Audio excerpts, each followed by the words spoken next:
Hey, everybody, welcome back to my podcast. Thank you so much for continuing to tune in and support um, my endeavors with this ongoing project of this podcast that I've had for many years now. Ice. Yeah, not the ones that you put in your drink, but the ice that is doing all roundups of all things immigration. I'll say this. I don't always have conversations about these sort of things because you tend to, as a business owner, you tend to be careful where you step and how you move. But seeing all this stuff that's going on, it's so hard to watch because it's just been very difficult to reason in my mind how we have gotten so far back from where we were as a nation. Um, I don't have all the answers, but as a child of immigrant parents who have been naturalized citizens for almost 30 years, rest in peace to my dad. He passed away a few years ago. Um, it really is disheartening to see um, these ICE raids that are taking place in this manner. It likens itself to slave catching, and that is never going to sit right with me at all. I never pick and choose friends for what they believe in, what they look like, and I really am an all around type of individual. I have friends from every walk of life, but we cannot normalize what we're seeing right now. Like everything that's going on in Minnesota and quite frankly, many cities across the country, we cannot normalize this type of behavior. We can't normalize the whitewashing of our history books. We can't let this become the norm again. And I know people are going to be like, again, yes, I say again, because we truly are regressing as a country. Um, you know, if you remember your history of this country, it was normal to do what's happening right now. It was normal for black folks to be lynched and hanging from light posts. That was the norm. Can you imagine in America? And then you have the audacity, the people who committed these heinous crimes had the audacity to pose and take pictures with the black people hanging from trees and light posts like it's some sort of Hollywood photo op. This used to be the norm in this country not that long ago. And I don't care what books you remove from the school. I don't care the pictures and the historical uh, facts or whatever that you pull down and destroy from these museums. This is the history of this country. It's the good, the bad, and the horrifically ugly. But we must tell it all. We cannot minimize the uncomfortable parts because it doesn't make us feel good, you know?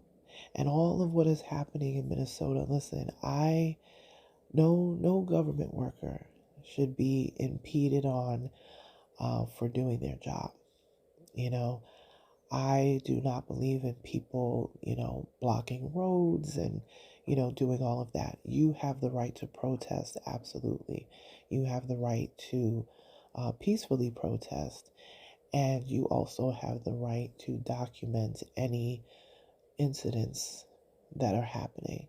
And then the government workers the federal workers or, the different organizations that are getting together that are doing these arrests, you can't get mad at people for protesting. You can't get mad if they yell something at you. You can't um, be upset when they are videotaping, as long as it's not impeding what you are doing. They have the right to protest and they have the right to document it. But the thing that really bothers me about this is, statistically speaking, these type of violent roundups that are happening, they're not supported at all. They are not supported at all. And I don't know if people are really paying attention to the numbers, but I really had to look this up because it's really something. These are the facts, okay? These are the facts. Nearly 3 in 4, that's 73% of the people who have been rounded up by ICE have no criminal conviction. Nearly half had no criminal conviction, nor did they have any pending criminal charges. Only 8% had a violent or some sort of property criminal conviction. Only 5% had a violent criminal conviction. And the majority of criminal convictions had vice, immigration, or traffic convictions. So, like simple things,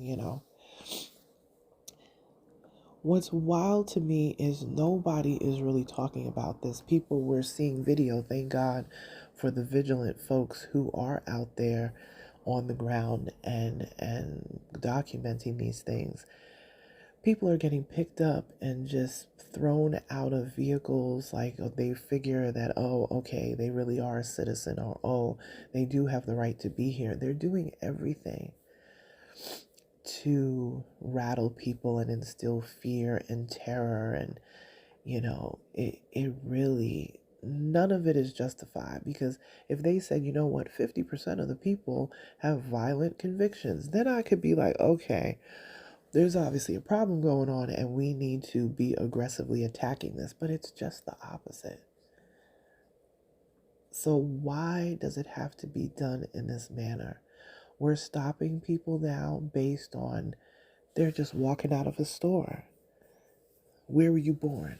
Show me your papers. Like, you know what I mean? And that's why I say I liken it to slave catching, because that's how it was. Especially when you're living in a free state, you had to show your papers to prove.